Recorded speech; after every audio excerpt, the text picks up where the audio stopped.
Hey everyone, welcome back. In today's video, I'm going to be removing my garage door opener. So not too long ago, in preparation for this video, I installed a garage door lock, which you can see right here. And with that lock installed, I can now remove the garage door opener. Now, the reason why I'm removing this opener is because of the way they mounted it in here. So it's mounted essentially incorrectly. I assume they did it because of the support beam and the opener they bought.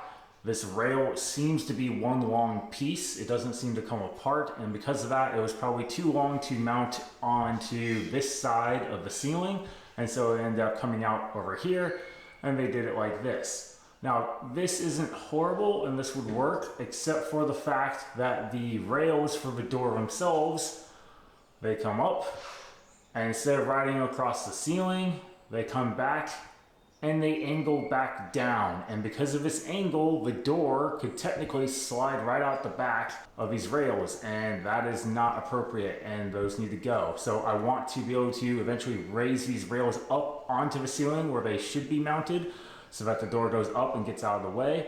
And so the first thing I need to do is I have to remove this garage door opener. I'm going to start by unplugging the garage door opener, and then I'm going to move to the back of the opener and remove the wires from the back side. These wires run to the wall-mounted button and to the safety sensors at the bottom of the door. Next, I'm going to remove all the staples that are holding the safety sensor wire into the walls, and then I'm going to remove the sensors from the bottom since they will no longer be needed. If you don't know what they are, these sensors are used so that when the door is in operation, if you were to walk in front of the sensors, the door would stop moving to prevent, say, a small child or an animal from being squished underneath the door or from being hit by the door while it's opening up. Now I'm going to detach the carriage arm from the belt-driven carriage. To do this, I simply need to remove the retaining clip and then pull the pin out. Then simply repeat the same process you just did to detach the carriage arm from the garage door itself. Next, I'm going to lower the motor by removing the two bolts securing it to the metal straps.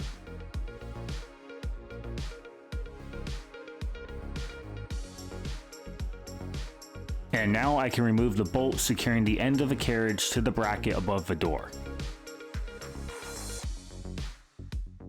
With the motor and carriage assembly removed, I'm going to uninstall the bracket that secured the carriage arm to the garage door and then remove the bracket that secured the carriage to the wall.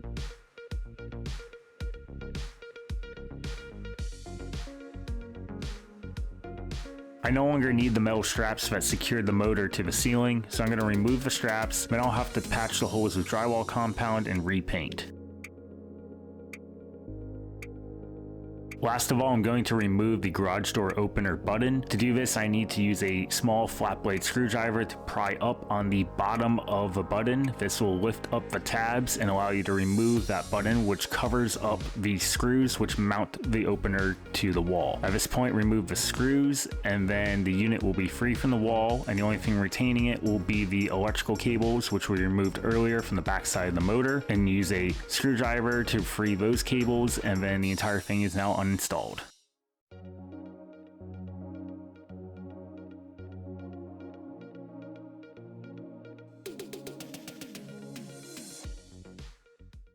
Alright guys, so that completes the process for removing the garage door opener. Now this was very easy. If I wasn't filming it, it probably would have taken me about 15 to 20 minutes.